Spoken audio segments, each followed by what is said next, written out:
This is Michiana's breaking news and weather station. MNC. On News Talk 95.3, 101.9 FM, and 1340 AM, your MNC Nation stations. Good morning. Welcome to Tuesday. I'm Sean Simney, the MNC News Center, here on this June the 18th, 2024. And the news continues now with our top local stories on Michiana's Morning News. If you're wondering why we're stuck in this long and humid weather rut all week, we have the answer. We just have a large ridge of high pressure over the whole region, and that promotes sinking air, plus southerly winds coming up from the Gulf of Mexico are bringing pretty humid tropical air mass up into the region. And that's National Weather Service meteorologist Cody Moore. He says relief isn't expected until the end of the weekend, with some highs in the upper 80s possible, more widespread showers and storms Sunday into next Monday.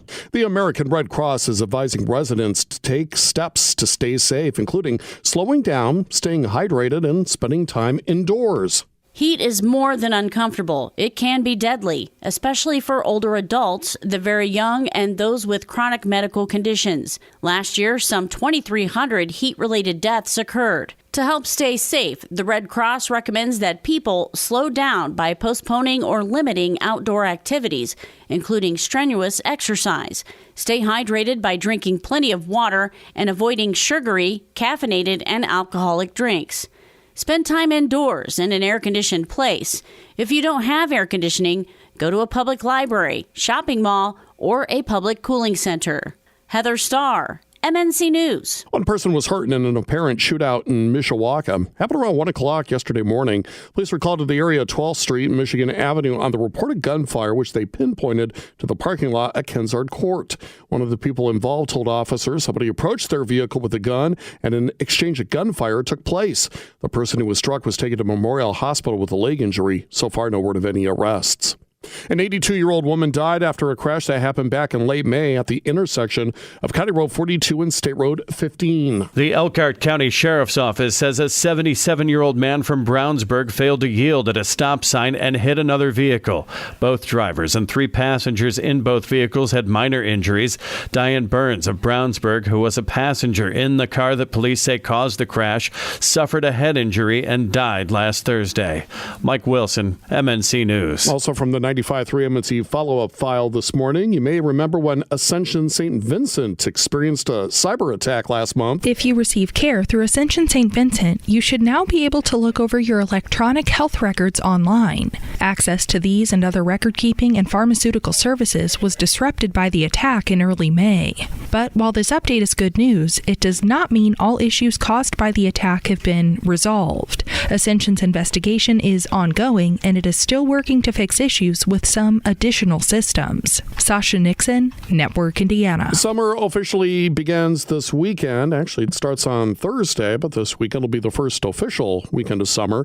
And the Berrien County Parks Department and the state's DNR are reminding people that during this week's heat wave, they need to be very cautious before they hit the beaches. The Great Lakes are prone to dangerous currents that are a threat to even experienced swimmers. And Genevieve Graves at Silver Beach told WSJM that beachgoers need to be sure to watch out for warning flags before they get in the water to cool off. Silver Beach uses green flags for a low swim risk, yellow for a moderate risk, and red indicating the most dangerous conditions.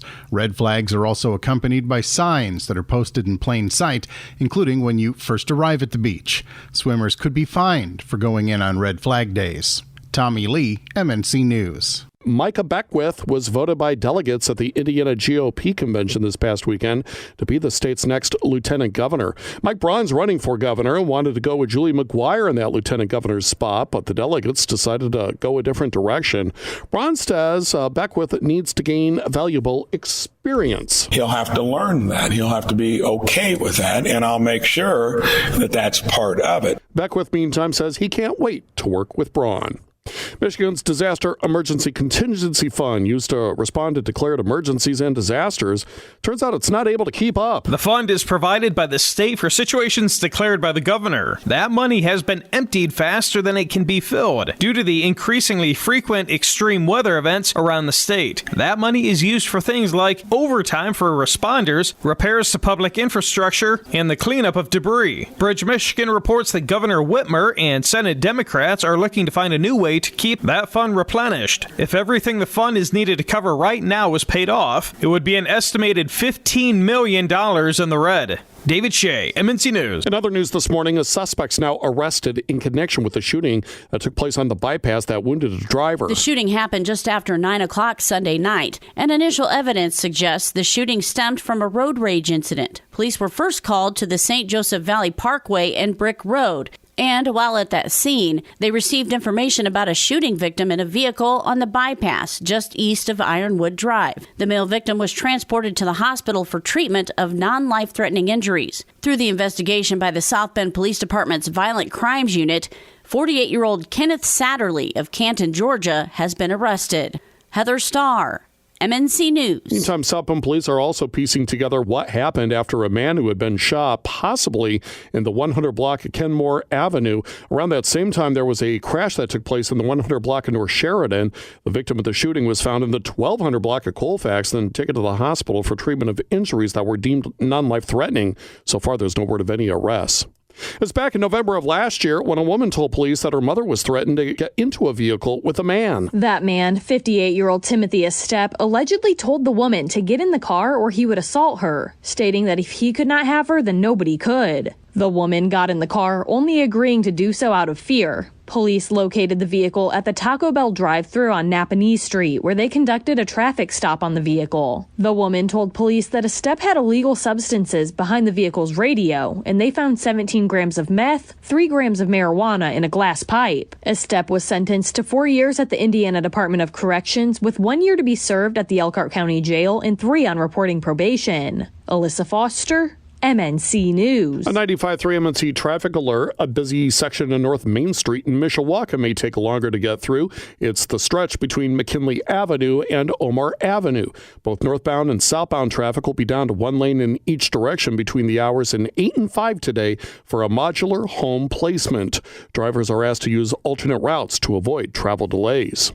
And NDOT has announced a traffic pattern change to a busy intersection in Elkhart County. NDOT Traffic Engineering says they made the decision to convert the intersection of US 33 and US 6 into an all-way stop to reduce the chances and speeds of right-angle collisions.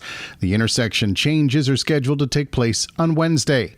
NDOT encourages drivers to use caution in the area while the work is done to implement the changes. Drivers should also use caution after the changes are made, as motorists adjust to the new traffic pattern.